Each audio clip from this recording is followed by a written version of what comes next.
उत्तर प्रदेश चुनाव को लेकर सभी सर्वे ये बता रहे हैं कि योगी जी दोबारा मुख्यमंत्री बनने जा रहे हैं। और इसको लेकर जहां एक तरफ मीडिया हाउसेस अपने अपने सर्वे कर रहे हैं, इसी को लेकर सट्टा बाजार भी क्या कह रहा है ये मैं आपको बताने जा रहा हूं। और सट्टा बाजार जिसका आइडिया है कि योगी जी लगभग 250 के करीब सीटें लाएंगे, इसमें उत्तर प्रदेश में वापसी योगी जी दोबारा से कर रहे हैं। यानी सट्टा बाजार का भी मानना है कि उत्तर प्रदेश में योगी जी की लहर चल रही है, योगी जी को ही लोग पसंद कर रहे हैं। राजस्थान का जो सट्टा बाजार है वो आपको बता दूं, जो अभी फर्स्ट फेज का चुनाव हुआ है, इस 58 सीटों में वो 45 से ऊपर सीटें भाजपा को जाते दिखा रहा है। वहीं आपको बताएं बीजेपी का अगर ओवरऑल बात करें तो 233 से लेकर 236 वोट। अगर ओवरऑल उत्तर प्रदेश की बात करें तो ये सट्टा बाजार, राजस्थान का जो सट्टा बाजार है, फलोदी सट्टा जिसके नाम से जानते हैं, और उसकी बताई गई बातें ये माना जा रहा है कि जब भी कभी चुनाव होता है, उसने जब भी कभी सट्टे का रेट तय किया है, उसकी बातें सटीक उतरती हैं।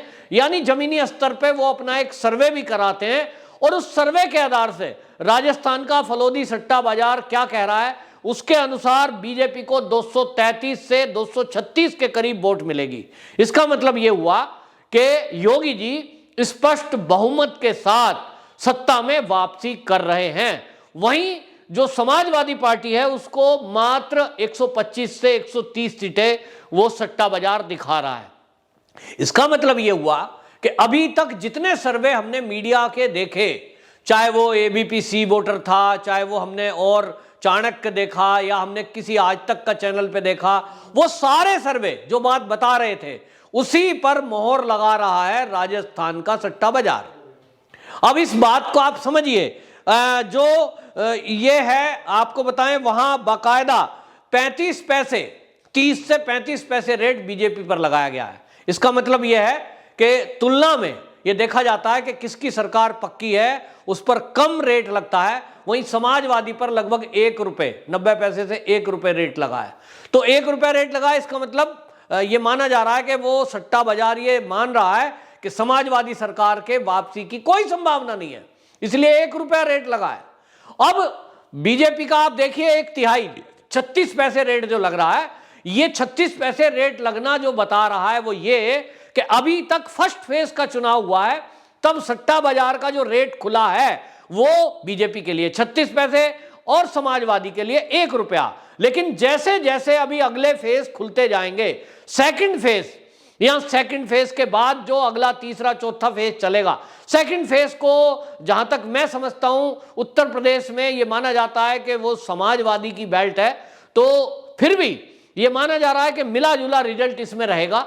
और यहां आपको एक बात और महत्वपूर्ण बता दूं कि इसमें सट्टा बाजार के जो जानकार लोग हैं वो ये कह रहे हैं कि अभी जो रेट है वो 36 पैसे है बीजेपी के लिए और 1 रुपया समाजवादी के लिए, ये आगे भी घटे बढ़ेगा, क्योंकि जैसे जैसे चुनाव का माहौल बनता जाएगा। आप याद करिए जब 2019 का चुनाव था और 2019 के लोकसभा के चुनाव में सब लोग ये सोच रहे थे मोदी जी तो नहीं वापसी करेंगे, एंटी इनकम्पेंसी है, बाकी चीजें हैं, और पूरा विपक्ष, इंटरनेशनल मीडिया तक, इंटरनेशनल बैठे हुए लोग भी मोदी जी के विरोध में उतरे हुए थे। लेकिन आखिरी जो बनारस की रैली, वाराणसी की जो रैली मोदी जी की हुई थी, रोड शो जो हुआ था, उसके बाद आपने देखा किस तरह से माहौल बदला और मोदी जी ने वापसी की।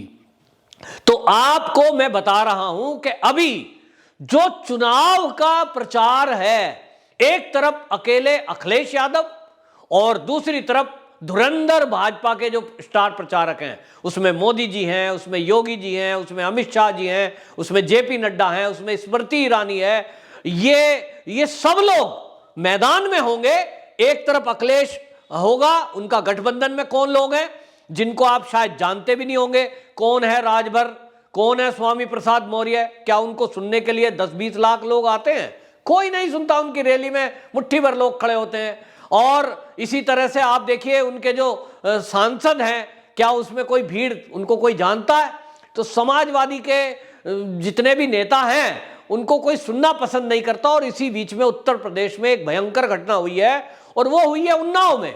उन्नाव जिले में एक दलित युवती को मार डाला गया और उसकी हत्या के पीछे यह भी कहा जा रहा है उस मृतका की मां के द्वारा कि समाजवादी पार्टी से जुड़े हुए गुंडे और एक मंत्री का, पूर्व मंत्री का बेटा उसमें इन्वॉल्व है, जो अभी जेल में बंद है, अभी पूछताछ उससे चल रही है। पोस्टमार्टम रिपोर्ट का इंतजार किया जा रहा है जिसमें यह पक्का होगा कि जो मां आरोप लगा रही है वो सच है कि नहीं, कि उस लड़की के साथ हत्या के पहले कहीं रेप तो नहीं हुआ है। इस तरह की चीजें देखने की जरूरत है।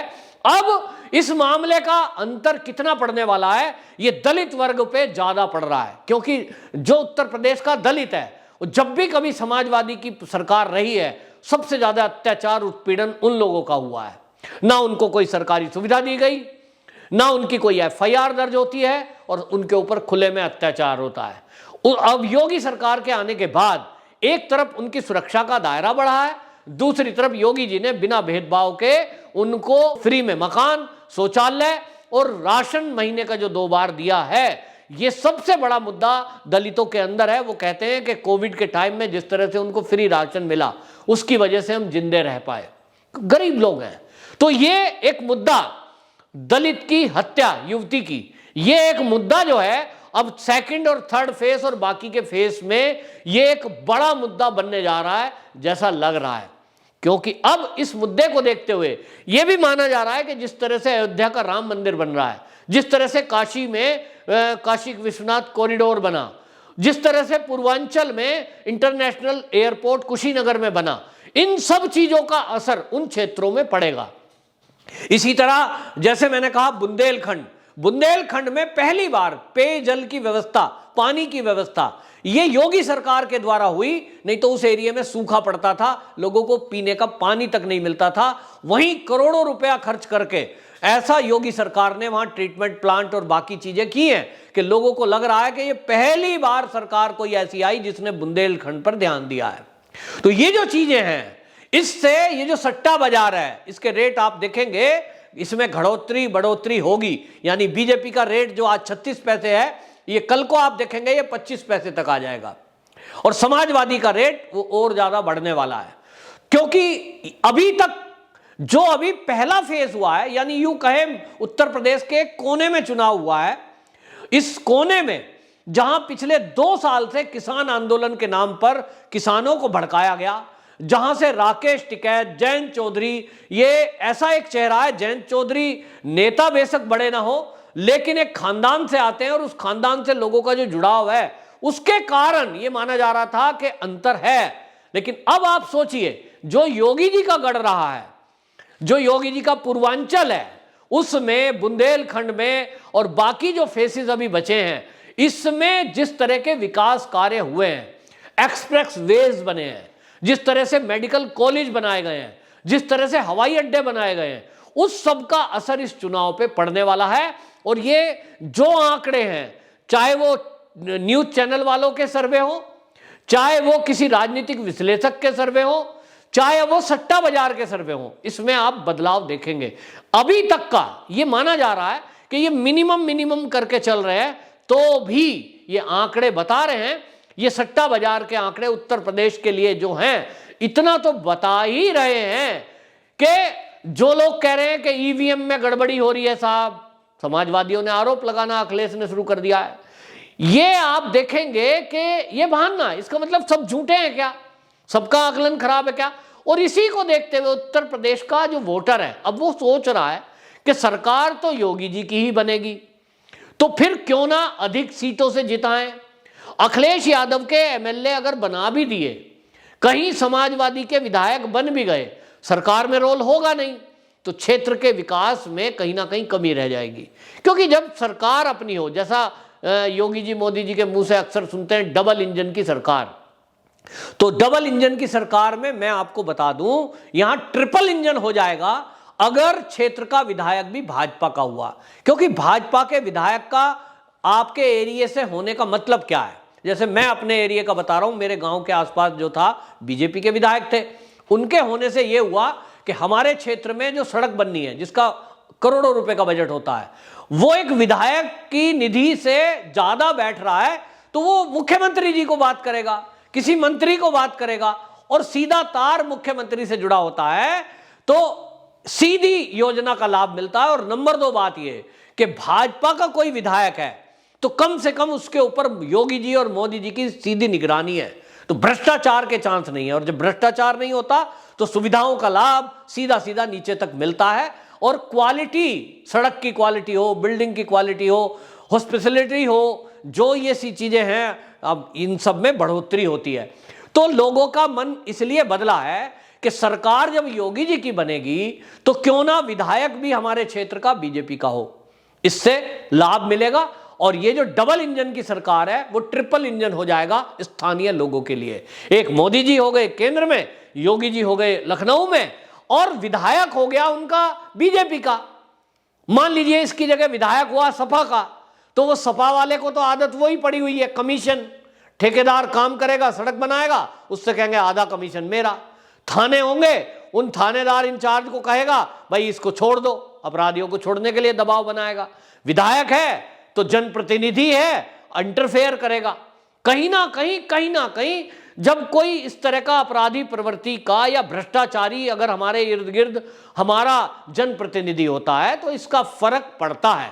और इसीलिए जनता को यह समझना होगा, ये जो सर्वे है ये इसीलिए आते हैं, भैया सरकार किसकी बन रही है उसके साथ हो जाओ। और हमने देखा है जो पहले फेज का हमने देखा चुनाव, इसमें जनता जो एक तरफ योगी जी को वोट कर रही थी, उनका कहना यही था कि हमने सोचा यार ये हमारा, अगर मान लीजिए समाजवादी गठबंधन को दिया भी, ये तो कल को गुंडागर्दी करेंगे। बसपा का कैंडिडेट कहीं खड़ा है तो वो कह रहे थे देंगे तो सरकार तो फिर भी नहीं बन सकती। तो सरकार योगी जी की बन रही है, बसपा का हमारा विधायक होगा तो कम से कम योजना ज्यादा से ज्यादा ला सकेगा, अधिक से अधिक क्षेत्र का विकास होगा। और इसलिए लोग बीजेपी के विधायकों को उनका फेस ना देखते हुए, बहुत जगह तो हमने ऐसा भी देखा फर्स्ट फेज में कि विधायक ने कुछ नाराजगी है, कुछ काम नहीं किए, लोग कह रहे थे हम तो नाराज है विधायक से, लेकिन वो कहते हैं हमने देखा योगी जी को कि सीएम योगी को बनाना है, इसलिए विधायक को नहीं देख रहे, हम केवल इस विधायक को इसलिए जिता रहे हैं ताकि योगी जी और मोदी जी की योजना ये विधायक के जरिए हमारे क्षेत्र में इंप्लीमेंट हो। तो ये एक बड़ा बदलाव है।